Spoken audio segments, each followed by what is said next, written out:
Dans cette vidéo, je vais vous présenter comment remplir l'en-tête d'une facture FSE-DRE, c'est-à-dire transmise aux caisses et mutuelles complémentaires. Vous constatez d'ailleurs que les autres types de factures n'ont pas d'en-tête à remplir. L'en-tête est la première chose à remplir quand je crée une facture. J'indique si je souhaite facturer l'AMO et l'AMC, le type de pièce justificative AMO présentée par le patient, le mode de sécurisation et la date de la prescription. Vous pouvez facturer uniquement l'AMO en cliquant sur tiers payant AMO ou l'AMO et l'AMC en cliquant également sur tiers payant AMC. Vous pouvez aussi ne rien sélectionner ou sélectionner facturation AMC sans cocher tiers payant AMC. Dans ce cas, ce sera au patient de se faire rembourser par sa mutuelle.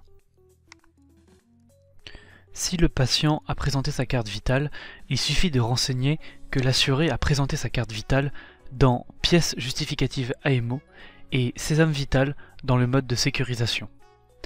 Si les droits du patient ont été récupérés en utilisant l'acquisition des droits, il faut renseigner les droits ont été récupérés sur ADR dans pièce justificative AMO et choisir un autre mode de sécurisation, par exemple sésame sans vital ou dégradé.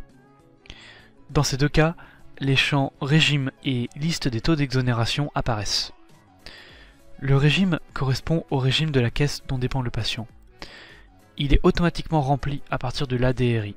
D'ailleurs, je retrouve le régime aussi dans les informations AMO du patient. Le taux d'exonération, aussi appelé code ETM, permet de renseigner si le patient bénéficie d'une exonération du ticket modérateur.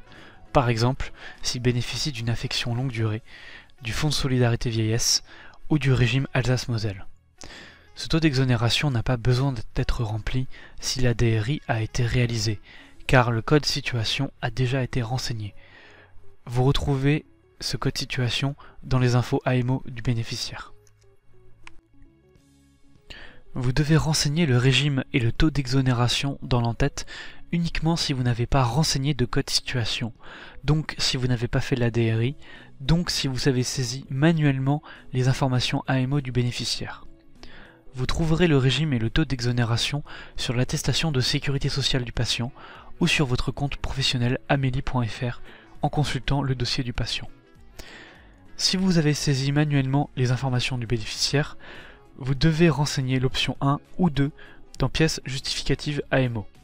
L'assuré a présenté un bulletin de salaire, une attestation de droit ou une carte d'assuré social. Concernant le mode de sécurisation, soyez attentifs.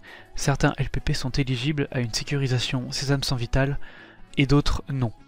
Il faudra donc inscrire dégradé comme mode de sécurisation. Les champs origine prescription et nature d'assurance ne sont pas obligatoires, mais peuvent être complétés si l'assuré a connu un accident de travail ou bénéficie de soins médicaux gratuits. D'autres champs existent dans l'en-tête de la feuille de soins, comme la possibilité de déclarer que le patient a été victime d'un attentat, auquel cas il est pris en charge par la sécurité sociale à 100%. Vous pouvez aussi déclarer un accident de droit commun et renseigner une date, que la facture bénéficie d'un tiers payant coordonné ou que le patient bénéficie d'un régime Alsace-Moselle.